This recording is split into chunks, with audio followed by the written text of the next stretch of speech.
দোস্ত চলে আসলাম আবারও আমার বোরো ধানের চারা দেখানোর জন্য।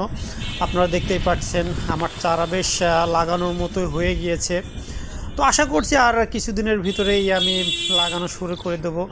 দেখেন চারা কত বড় হয়েছে। মূলত এবার আমি 3টা জাতের ধানের চারা দিয়েছি, 58, বিডি 58 এবং 87, এবং আরেকটা দিয়েছি খাটো বাবু। মূলত খাটো বাবু না, এটা বড় বাবু, জাতটা একটু গাছগুলো একটু বড় হবে। তো খুব সুন্দরই হয়েছে, আপনারা দেখতে পাচ্ছেন। আমি যত্ন করেছিলাম, সার মাটি দিয়েছিলাম, প্লাস ঢেকে দিয়েছিলাম পলিথিন দিয়ে, এবং ওঠানোর পরে আমি সার দিয়েছি, সেচ দিয়েছি, বিধায় এই অবস্থা। তো দেখতেই পাচ্ছেন যথেষ্ট বড় হয়ে গেছে। আশা করছি কয়েকদিনের ভিতরে আমি লাগানো শুরু করে দেবো, এবং সেই পারপাসে আমার জমিতে কাদা করা চলতেছে।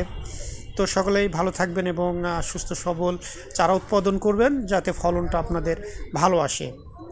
আল্লাহ।